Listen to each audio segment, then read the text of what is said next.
and this and the sort of questions that arose, we felt the need before proceeding today to give a bit of clarification and some indications and information regarding the kind of Egypt we are actually referring to, because often in the presentation of this course, you would often hear us mention Egypt or Kemet or ancient Egypt.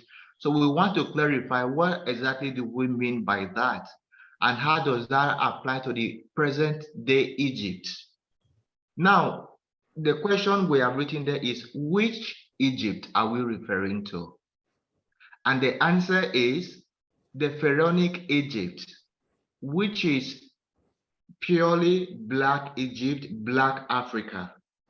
Now, we have some dates there to clarify what we mean.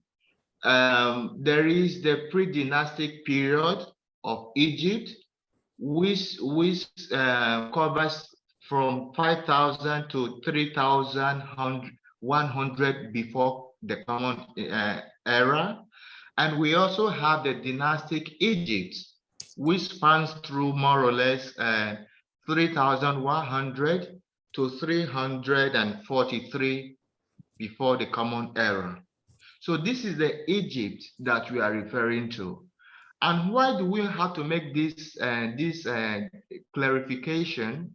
It is because this is the period of Egypt that was indigenous to the Black people. So the original inhabitants of the Egypt, the current day Egypt, were in their own full rights and culture and everything, Black Africans. And so when we are talking about Egypt, even though the geographical location has not shifted, it is the same place, but we are referring to this period when it was inhabited by our people, by our Black people. And to have this clear, on the tomb of one of the pharaohs in Egypt, the name of the pharaoh is Ramses III.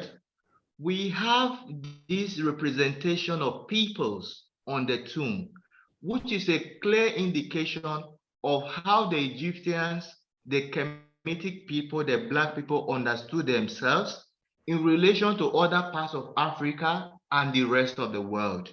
So in the first diagram A, you see the image there of a Black person. That is representing the Black Egyptian, who were the original inhabitants that lived in Egypt and developed the civilization there. In the second image, you see an Indo-European. So this was the representation of an Indo-European. And the Egyptians, the Black people, they knew them. They knew that they were different in color. The third image is other Africans. If you see, both in representation, costumes, and everything, diagram.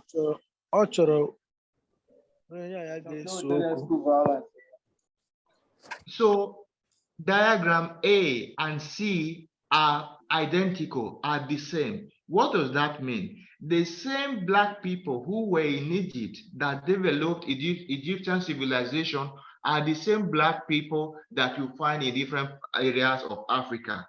So the Black people are in Egypt and they are in other parts of Africa. And the diagram D is referring to the Semitic people. And you see how they are different in their physiology and everything.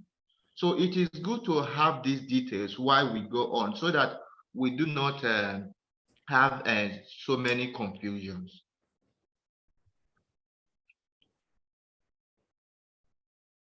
Now, it's good for us to talk about certain things concerning this period of Egypt, this period of civilization, and how it applies to the whole of Africa even today. So what we are talking about, therefore, is the idea of cultural unity of Africa.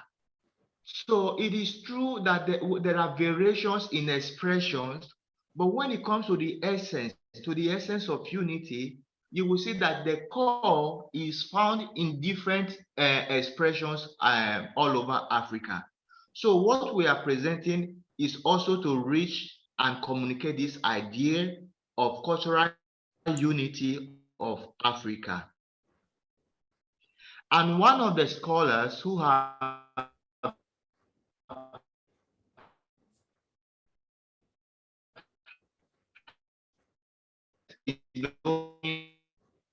documentations about this patron in the Sankofa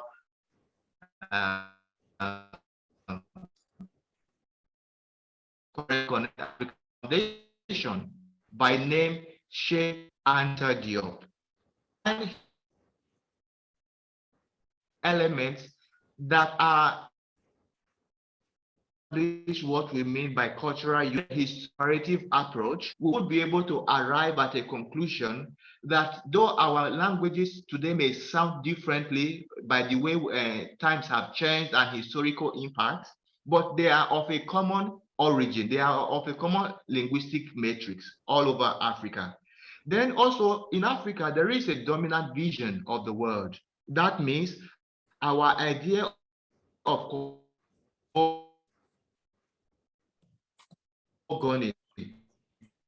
about the origin of the human person, aesthetics, morality, and even spirituality, the ideas, even though they are expressed in one way or the other differently, the core elements are always to be found. So this speaks to the cultural unity of Africa. There is also the particular civilization imprint. The peak of it obviously is found in Egypt, but you can see other representations of it in Nubia, in Sudan, in Ethiopia, in Eritrea, and in different parts of Africa. A particular civilization imprint. And for our information, the pyramids are not only found in Egypt, they are also in Sudan, in Nubia, and other parts of Africa. And that to let us know that these are the same people who journeyed and made their presence felt.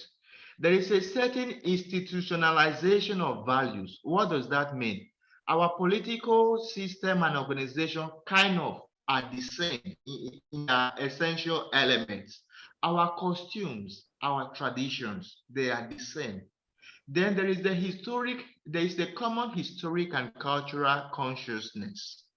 Now, we have to have that idea, that sense, and that insight of discernment today to be able to recognize these elements. But when we have the correct tools, we will be able to see, though our languages may differ in one way or the other, they have many things in common.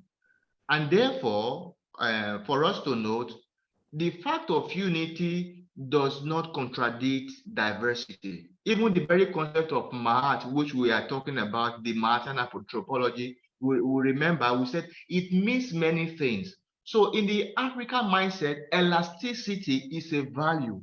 So there is unity, there is diversity in expressions, but the category, the dominant category, the insight, the vision is the same. And therefore, we can talk about the cultural unity of Africa,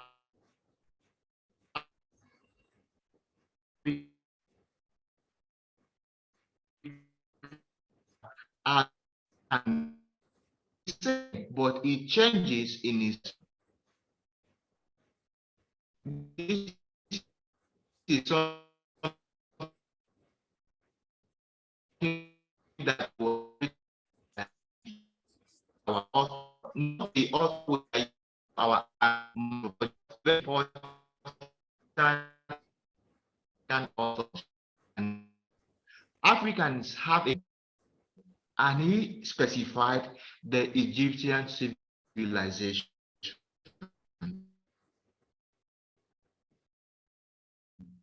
In one of the books, argues that the quiet connection among the African people, the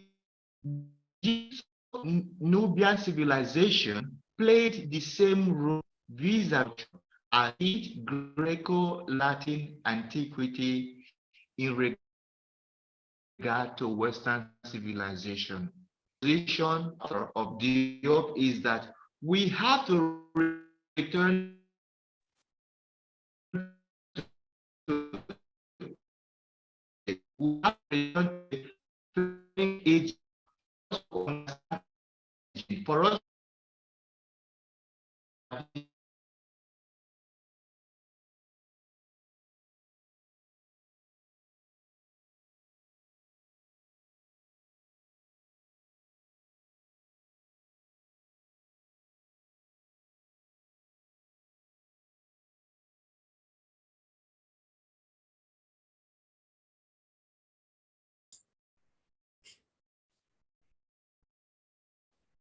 So there is a little bit of glitch in network. But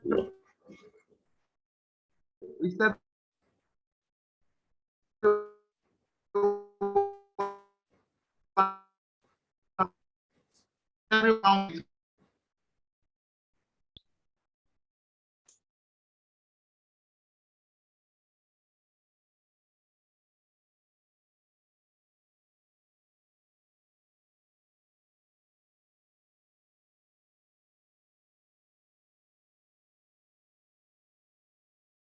Hello, please. I need some feedback. Are you with me? Can you hear me? yeah, we can hear you, but it's like you went off a little bit. So please, what did you hear Network last is from me? really network is really disturbing. Network is really disturbing. Like seriously. So what did you hear last from me? I just changed my network now. It should be better this time. Yeah, it's better now. Just go back to the slide. It's not shared. Share the slide again. The slides. Again? Yeah, share Okay. it. Yeah. Okay. So sorry about that. Let me open it.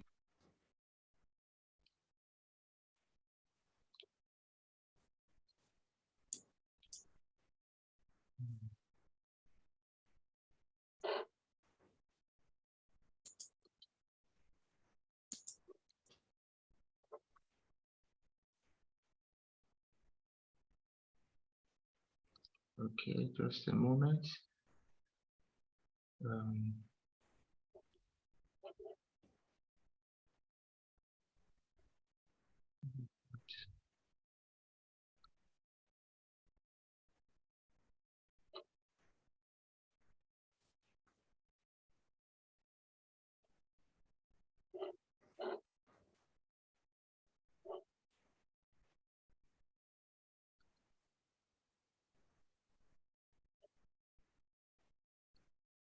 Just a moment, please.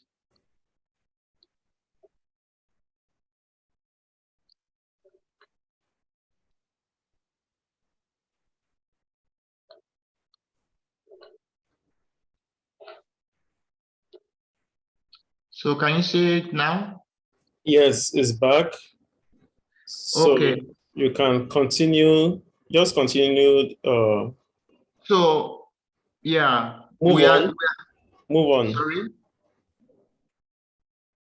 So what we just want to communicate here before we go to today's lesson is just to clarify that the Egypt we are talking about geographically is still the same Egypt of today, but historically we are referring to different people who inhabited that part of the world, that part of the continent, and those people were Africans. So we are referring to the pharaonic Egypt, the Black Egypt, the Egypt when it was occupied by the rightful owners, the Africans, okay?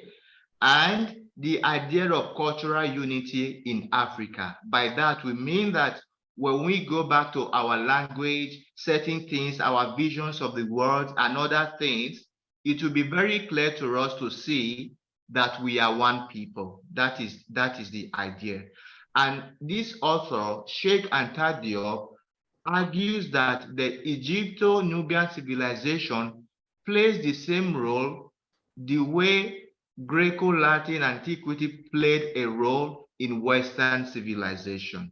So that is the idea. And when did the change occur? How is it that the Egypt that was occupied by the indigenous people gave way to other people? Is because there were a series of invasions, as you can see in this slide that I am showing. I'm not going into details, but just to let you know the different periods in which aliens and foreigners and external people, they came and attacked and invaded the country. And the present day dominant population of Egypt today are not originally Black people. And so those are not the people we are referring to. Okay, so that is just the clarification we wanted to make. Now, let us return to our topic, which is the Martian anthropology, as we said. Let's just do a quick recap of what we said last time. Tony, just remember to record if you have not started. Yeah, I'm recording. Okay. So remember last time we spoke about Dr. Maulana Karenga and his journey and the many things he proposed. We also spoke about the general notion of Ma'at, which has to do with order, justice, and balance and everything. The notion of anthropology in general, and we eventually arrived at the Martian anthropology. That was what we did last lesson. Now, for the next couple of lessons that we will have, we are going to focus, as we already said, on chapter 6 of Martian anthropology. And this chapter 6 is articulated in 5 major themes, 5 major elements. The first of which is the divine images of human. The second is perfectibility of humans. The third, the teachability of humans. The fourth, the free will of humans. And finally, the sociality of humans. Now, each of these headings have their own subheadings. Today, my role and my assignment is to present the first heading, which is the divine images of humans. But we have divided it into 2 parts, into 2 lessons. So this is the first part of the divine images of humans in the Martian anthropology. So we are on the first element in our chapter 6, in the chapter 6 of the book we are using. And in this first part, the 2 major themes we shall be focusing on are the pharaonic divinity and the divine filiation.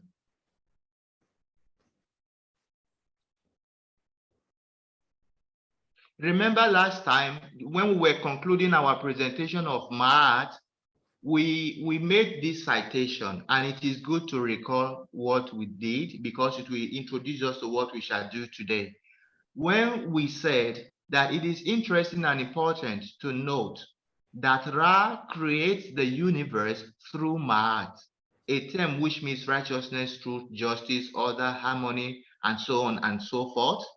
And we continued by saying that it is important, its importance lies in the fact that this Ma'at is a divine concept, a divine power and practice, which not only informed and aided the creation of the world when Ra was creating the world, but was also established as the fundamental concept, power and practice for, and this is our point today, for the organization, maintenance and development of human society as well.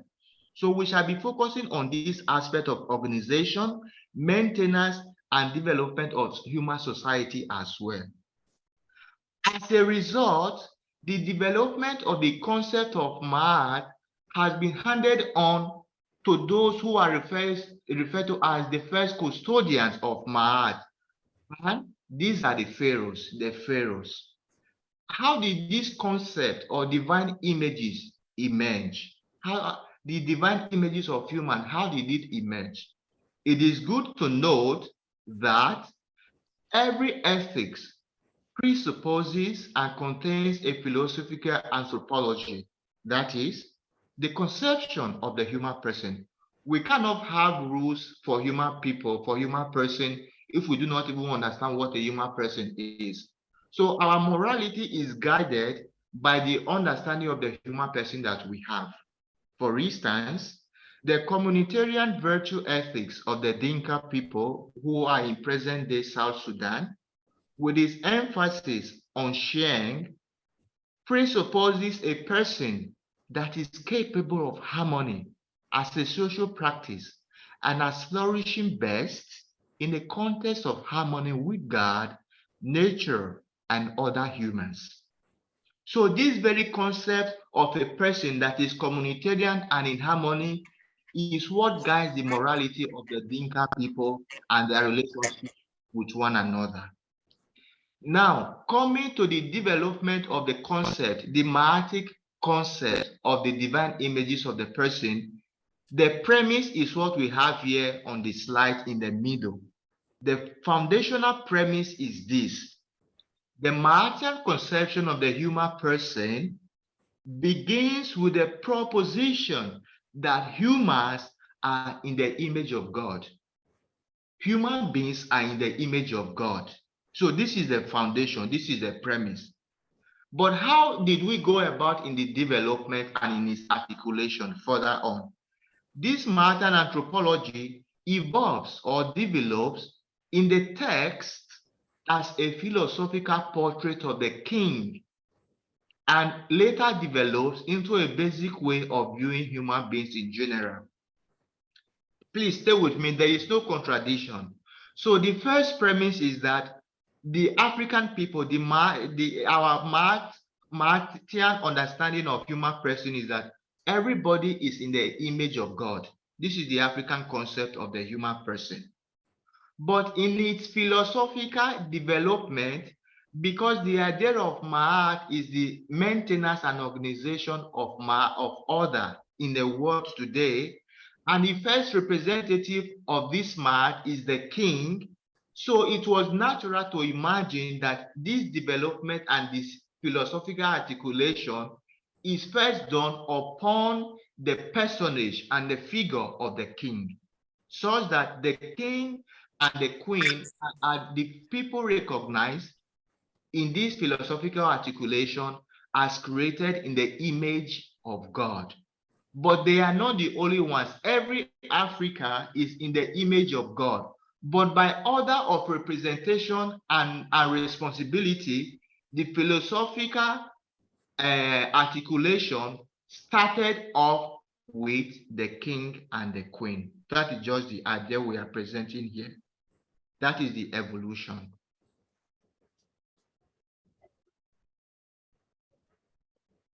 Further on, the first of our presentation today, as we said, is the pharaonic divinity.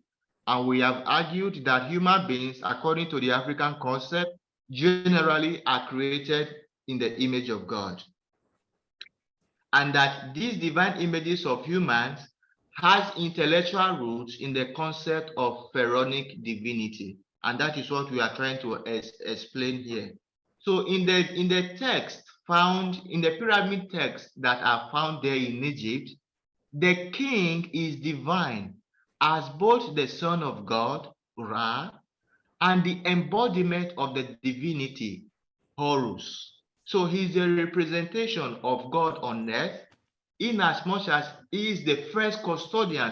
Every human person, according to the African concept, is a custodian of Ma'at.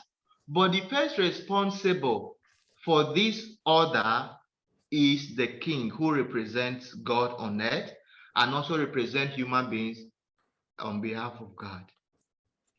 However, there is an admonition against an overemphasis. That is, even though we say that the divine nature of the king is to be upheld, it is not to put it up against his human nature. Okay, so the king has both a divine nature and a human nature, just like every human person. However, just in order to establish it well and also to sound as a caution to the king not to over-exaggerate his role, he has to see his role more usefully as a mediator between the divine and the human. The king, as we said, therefore, is the first representative of Ma'at on earth, that is justice or an order in the world. The king, therefore, even though he is the son of God, is of divine image like everyone else, is a king servant. He is a servant of God and servant of his fellow human beings. He is a servant of Ma'at. Okay, that is what we have to consider here. So even the king as a human being, therefore, has a moral obligation to respect Ma'at, to practice Ma'at, and also to be a good interpreter of Ma'at. He has to uphold it both in a moral and cosmic sense. And according to the ancient African concept, the idea of long life is mostly linked to the upholding of the Ma'atian practice. For instance, maybe in the Bible, you would hear the commandment that says, honor your father and your mother so that your days may be long on earth. But in the ancient African concept, the idea of long life and well-being is linked not just so much to the idea of honoring your father, which is already part of Ma'at, but the general Ma'at in itself. And we have this quote, do Ma'at that you may endure on earth.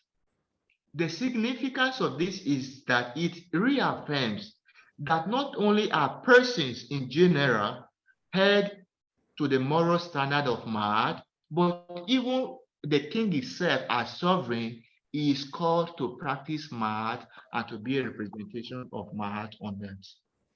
So that is the first thing about the development of the divine images of the human person.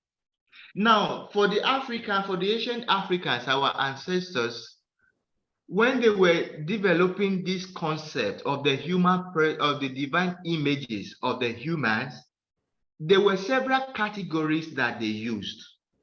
One of such categories we are looking at today is called the divine filiation. The pharaonic divinity, which we have just seen, is about the philosophical articulation, the philosophical presentation or explanation of the divine images. But the very first concept that involves every human being in the image of God, according to the African, is divine filiation. And we have to remember that the idea that we are in the image of God precedes that of the Pharaoh as being in the image of God, even though the thing was developed upon the figure of the Pharaoh as representative. That is what we are trying to say here.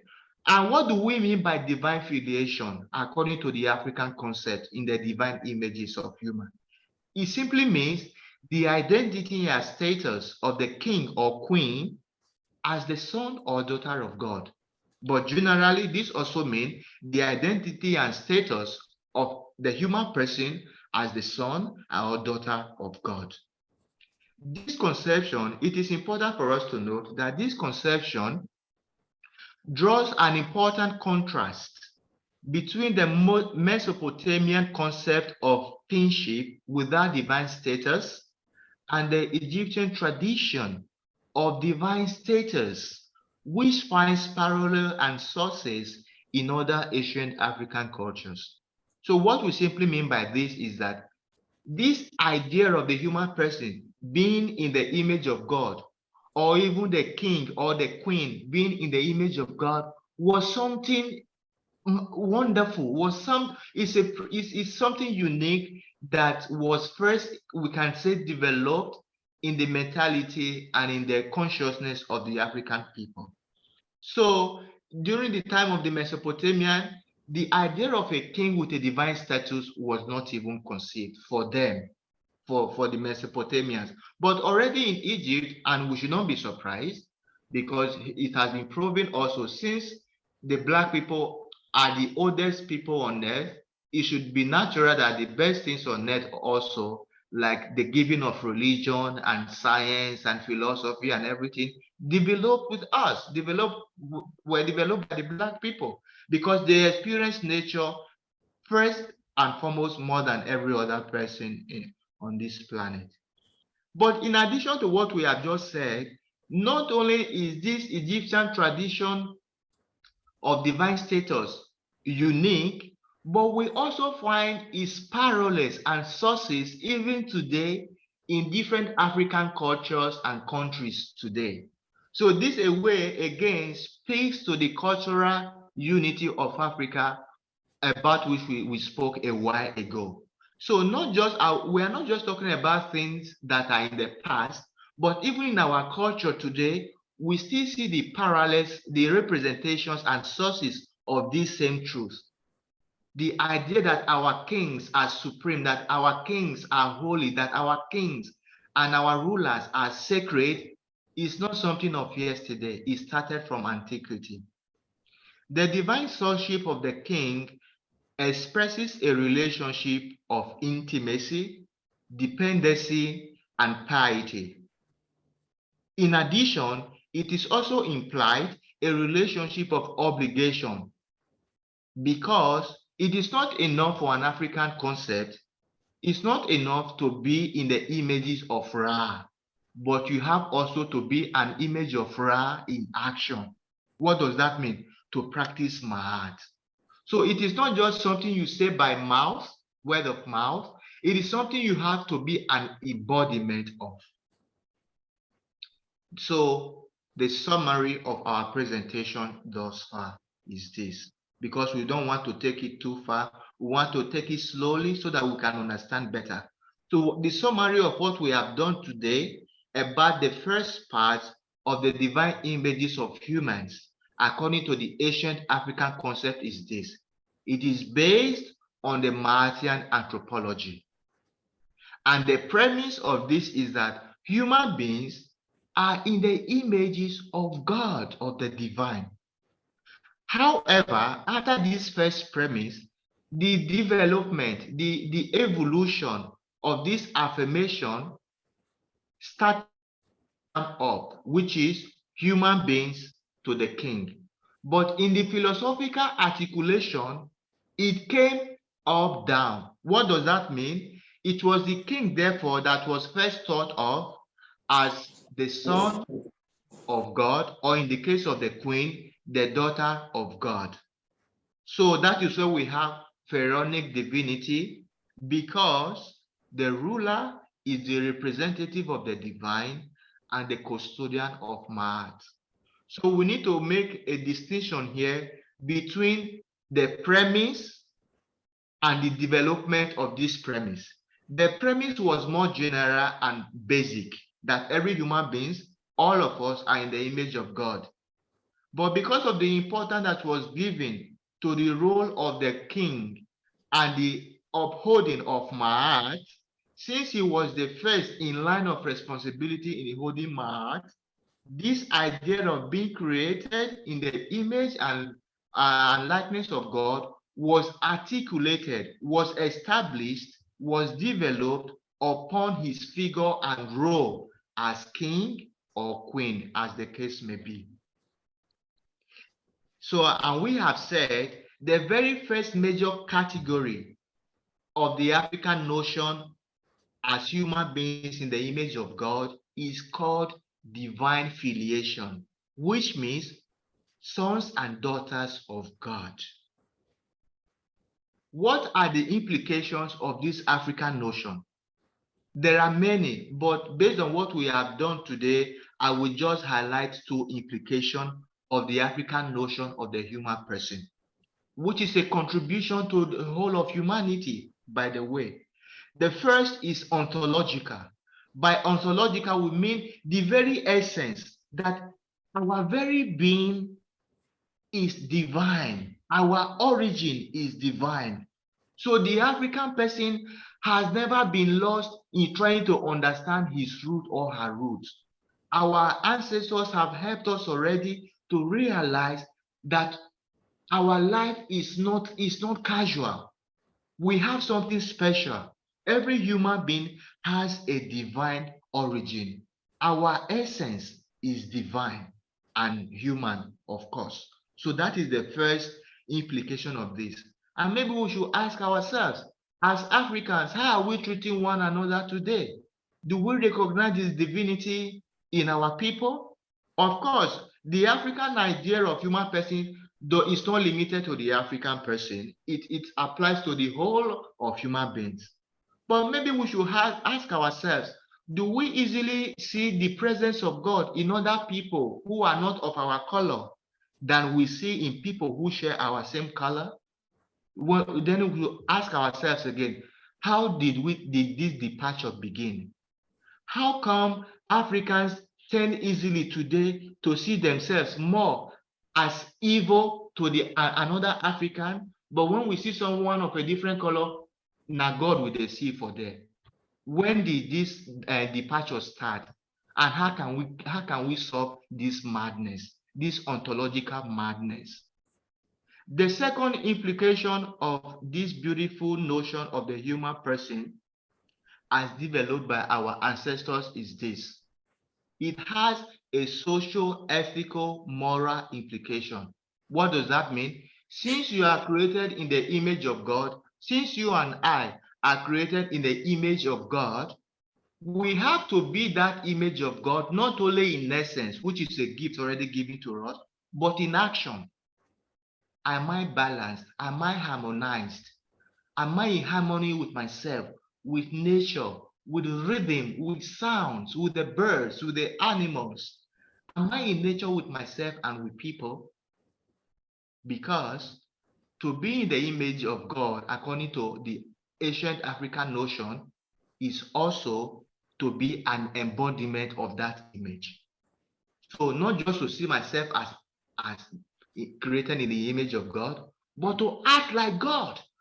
God acts with my heart, and my heart has been entrusted to us also to act upon. So these are the very two things we have spoken about today: the pharaonic divinity and the divine filiation of every created person. So in conclusion, I'm going to share this quote with you. Okay, and this quote is this: in ancient Kemet, where we now refer to as Egypt, the phrase "know thyself" was engraved on top the entrance to every temple. This very phrase that we hear people say often, and we attribute it to Socrates or many people. Even Socrates is a student of Egypt.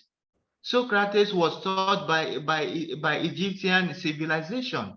So the very origin of know thyself, my people, now your people produce them. Our ancestors came up with this idea, came up with this notion, came up with this insight. Every entrance to every temple, know thyself. And because the Greek, they saw the value in this thing, and because they were also civilized in a way by Egyptian civilization, it was copied by them. But often the credit is given to them. I'm not even talking about the credit given to them now, but this notion of know thyself. Now that we have come to realize that this is something that was developed by our people, it means it is in our DNA. I would like to renew this call for us all today. O African, know thyself. Know thy origins and history. Know thy culture and spiritual system. Know thy heritage. Know thy worth. O African, know thyself.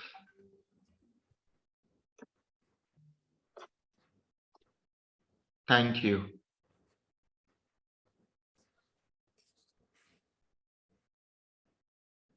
Yeah, thank you so much, Isaac, for this your wonderful presentation.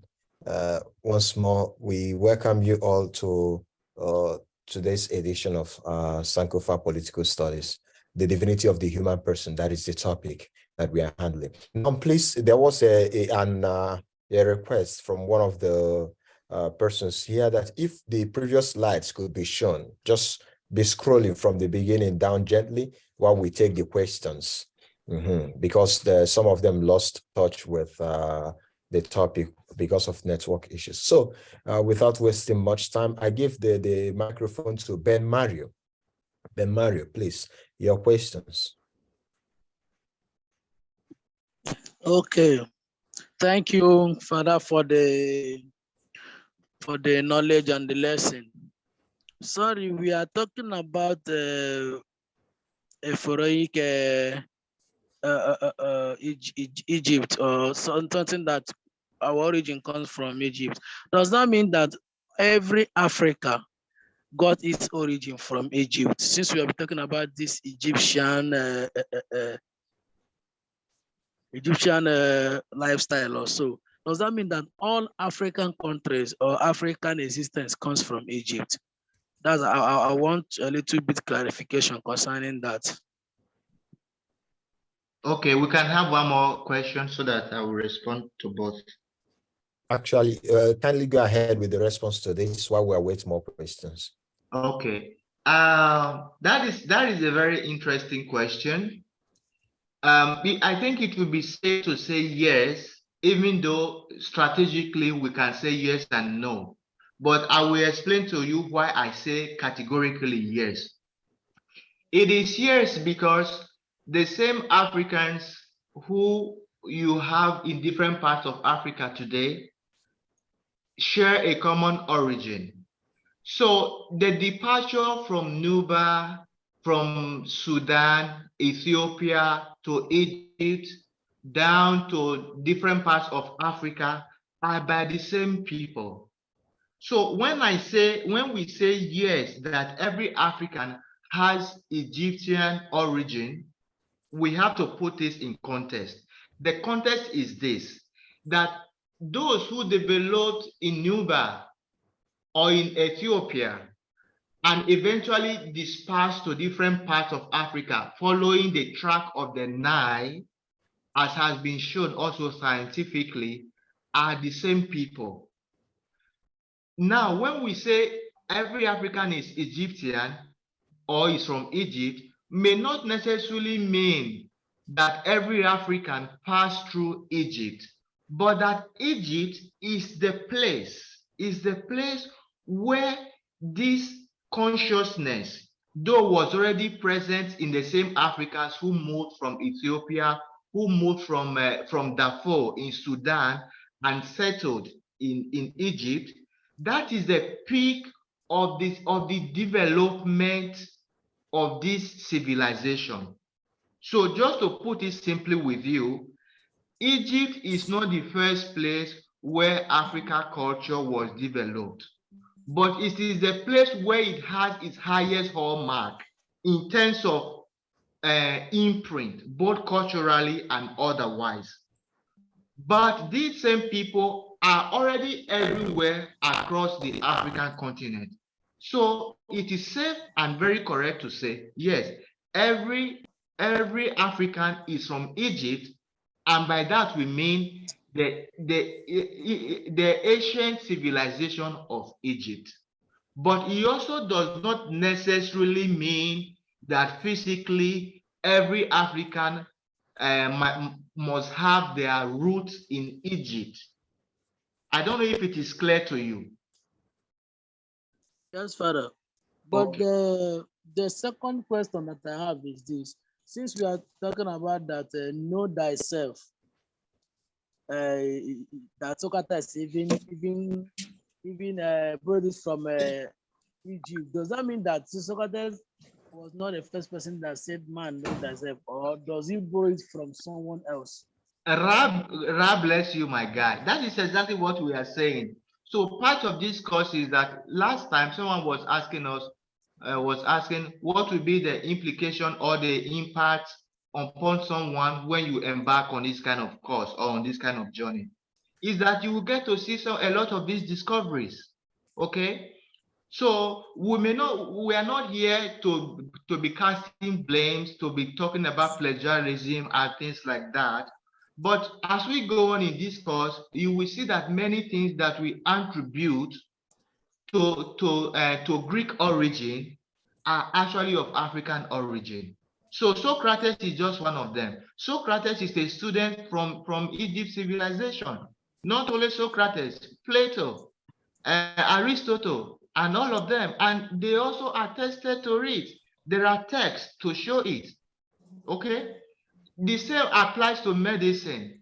So just journey with us calmly, do your research when you have time. But yes, the answer to your question is true, that this statement is of Egyptian origin. Is a statement by your ancestors. It's in your DNA. Know thyself. Yeah, thank you so much, Ben, for the wonderful question, and thanks, Isaac, for the prompt response you gave. Now, like our reality now, let's take, for instance, the Agidi, as you know it. Agidi is of which origin? As a food or as a word we know in Nigeria. There is what we call a shared knowledge, though developed in one part of the world, but shared by all. Because no one has a monopoly over knowledge. And usually knowledge is something like, in order to understand this, just take it that Egypt is considered as a place where intellectuals go, like a university. You go there to study in order to be equipped. So the Greeks were going to Egypt in order to study. I don't know if it's clear now. So they go there to acquire knowledge and they take it back home. So then later you get to know more about the history and the destruction of Alexandria, the library at Alexandria in Egypt, where we lost most of the ancient texts that we have from our ancestors. I don't know if there are more questions. Just a reminder, we've already shared a link for the Google documents. That Google form, as it's called, is very fundamental, it's very important. You go there, you will see 5 questions, 5 fundamental questions that will help you to get a taste of what we've digested today, what we've listened to the lecture of tonight. We'll still wait for your questions, and we'll still give up 5-10 minutes for more questions. If you don't know how to formulate your question, you can just put it in the chat. We'll read it and then give an answer to it. Thank you. So we need more questions. It's like we are all, not all, I see a lot of persons here. In fact, I see my prof. I see my prof, Amabo Musoni, a great prof in Salesian University in UPS in Rome, and is present in this our lecture today. So we acknowledge your presence, and the presence of Don Venance, Maunion Sensing. This lesson, these are intellectuals, great people who have actually impacted also knowledge on us, and they are here following us in this course. So I really we are honored to have you here. We are honored. So thanks. Thanks for saying that, Tony. I think we are not only honored, but I'm very humbled to note that they are there. And I must say that I am just beginning to start to scratch, this fountain of knowledge. So I am happy that they are there, just in case there is a place where I missed short. If they can also help to put me right, I might, in case I am not very detailed or accurate in certain things, knowing that there are people who are much more advanced than ourselves, it's always good to give them the honor to guide us as well. So I would not be displeased if you correct anything that you might consider not rightly communicated in this course, because I myself I am still learning. Yeah, in addition to what Isaac just said, if you look at the chat section, you will see where the doctor himself, Mahonyon, had already inserted some clarifications when he talked about Sarah as son of God, Satra as daughter of God. That is just a sigla to clarify more on the concept we've just visited. We'll still await your questions. If there are no more questions, then we'll be moving towards closure. However, I still plead with you all to visit that Google Doc and then try and take your time. It won't take you up to 3, 4, 5 minutes to give answers.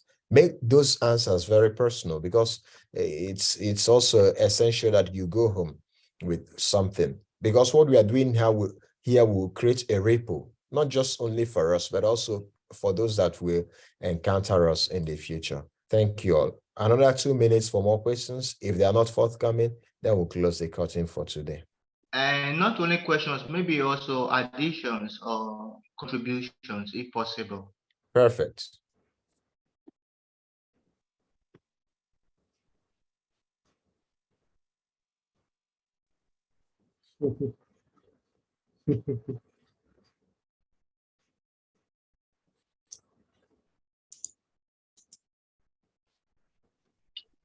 Thank you very much, Prof. We are happy that you are here with us.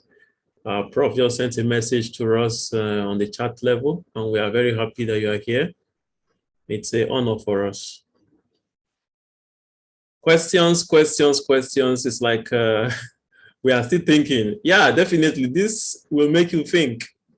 To make you think, sometimes it might kind of destroy your foundation, but it's not destroying your foundation to leave you there. It's going to destroy your foundation to build upon it. So you start building upon it gradually again. Because by this time around, there's something that is happening, a cultural renaissance, something that is taking place. So I understand when questions are not forthcoming, just digest. Hello. Yeah. Please, Father, I have another question. Okay. Please, is Ben the one talking? Ben Mario? It's Ben Mario. Can you raise your voice a little bit? Thank you. Okay, Father.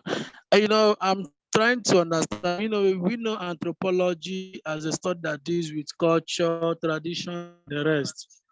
So are we trying to say that this Martian anthropology and its conception, are they moving towards the direction of talking about the culture of Africans, getting its origin from Egyptian part or something like that?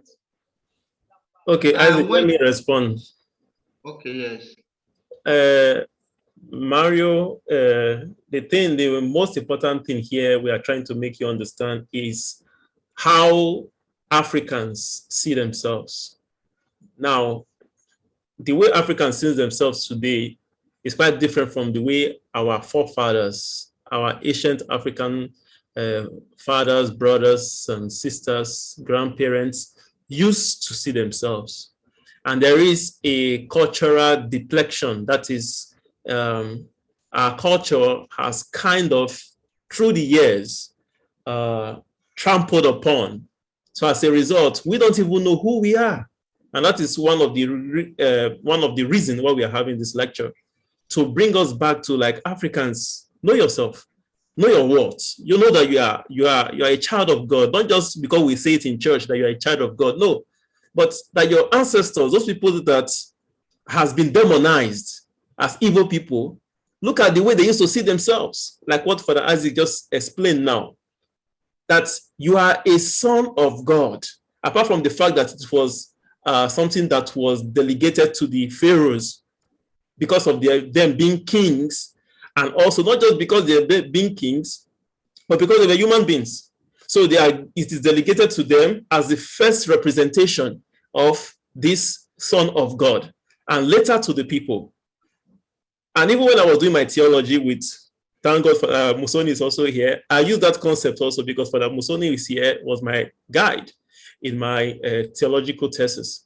So I used that concept because it was used before by the pharaohs, and now later in the development, as Father Isaac said, it was transferred also to the people. That no, it's not only the pharaohs that are children of God, but everyone. So what we are trying to make you understand is that this Martian anthropology is the way that Africans used to see themselves. This is the way they consider themselves. So you do not need actually the white man or whether the Europeans to come and tell you that this is who you are. No, because your forefathers saw it by themselves before. So that is the main point. It's telling you that this is where you are coming from. This is who you are.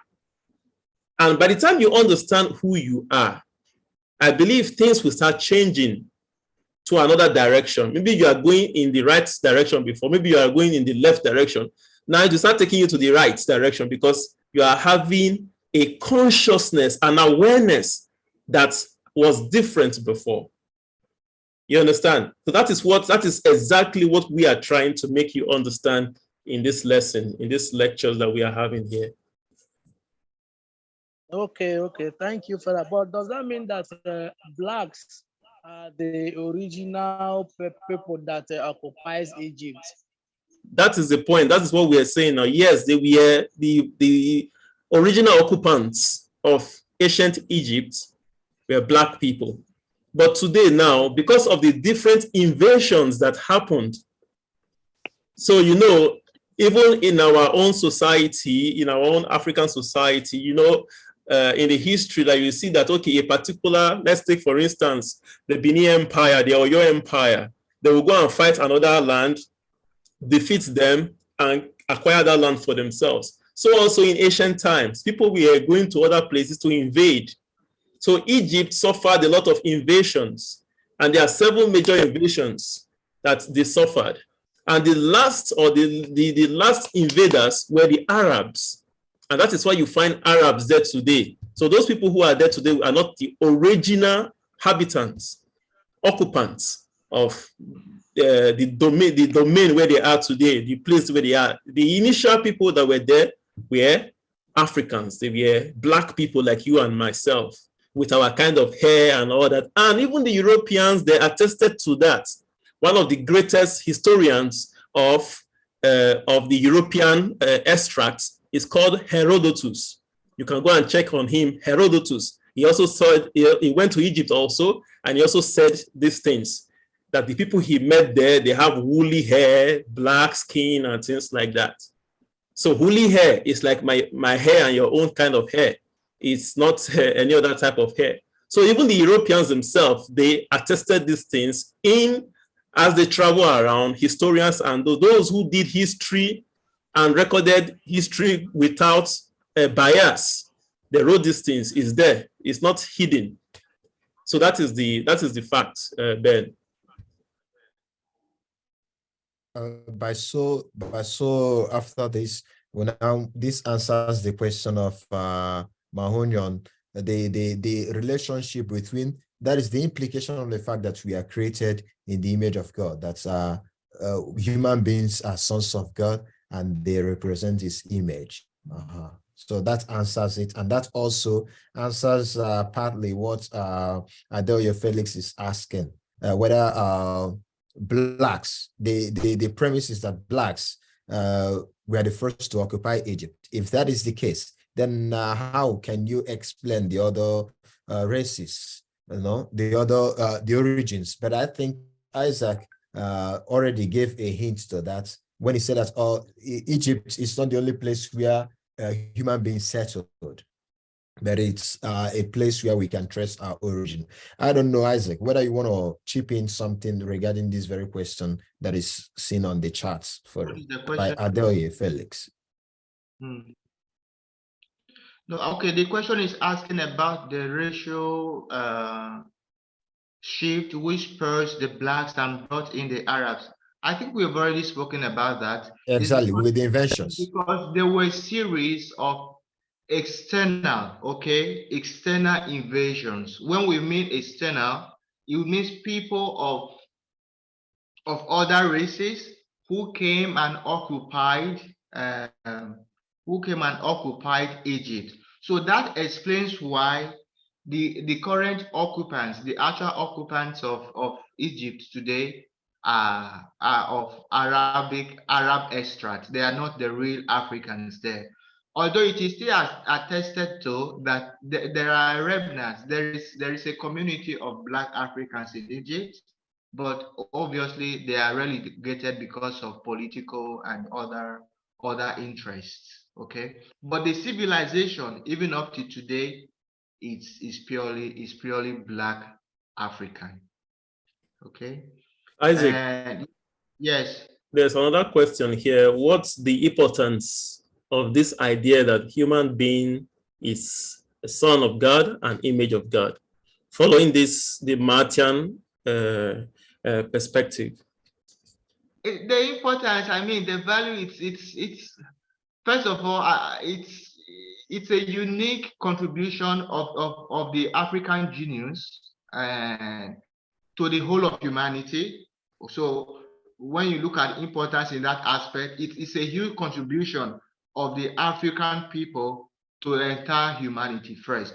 But in terms of more ontological, social, ethical implication and importance, is that human life, according to the African, has value.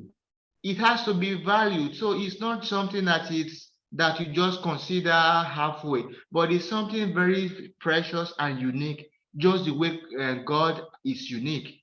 But in addition to that, since human beings are in the image of God and are sons and daughters of God, when we come towards the end of our presentation, we will also talk about the African idea of creation.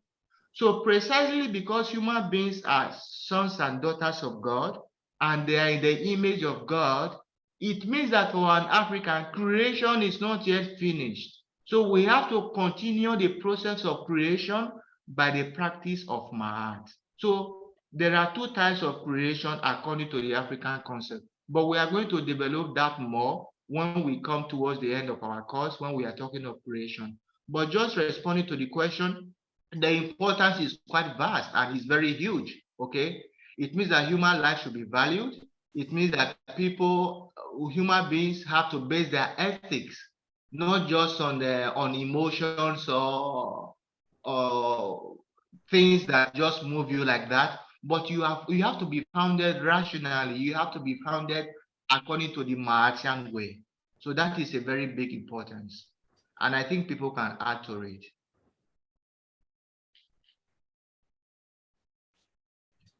But this one will also make us to reflect more, not to say question, but to reflect more and see the ideas also that were now popularized or by the Christian doctrines and notions as Jesus Christ as the Son of God and the image of the unseen God. So the importance can also be seen in that light.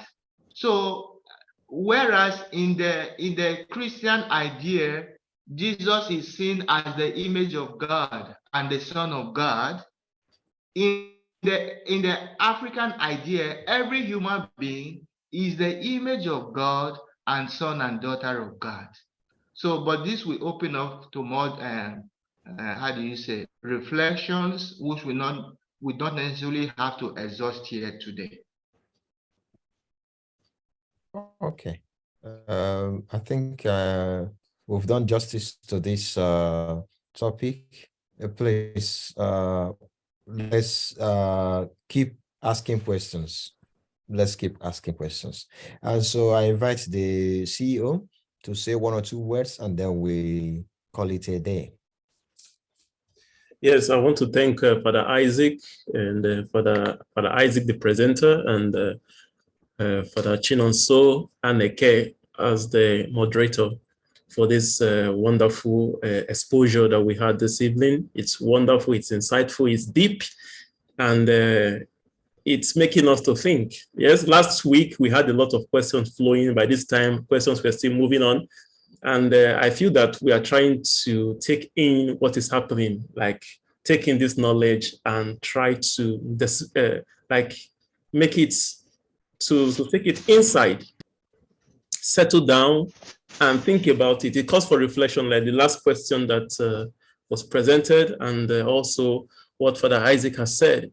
It is not for us to start giving categorical answers to things, but it behoves of you to think, to reflect on this information that you're having, And last week I said, what are you going to do with it?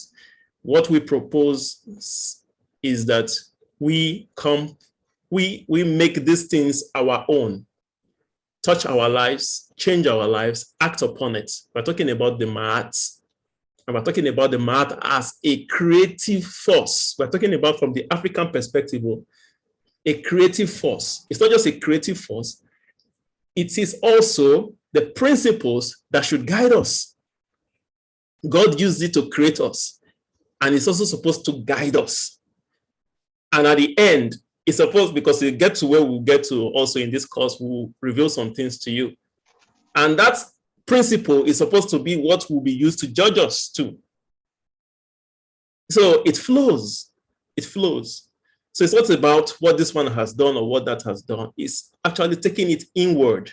How does it apply to me? How can I use this information to better myself, to better the way I do things, to better my life, to better everything that has to do about me? Because I'm aware of this fact that the force in which God used in creating the world is that same force He used in creating me, and is that same force that He expects to guide me.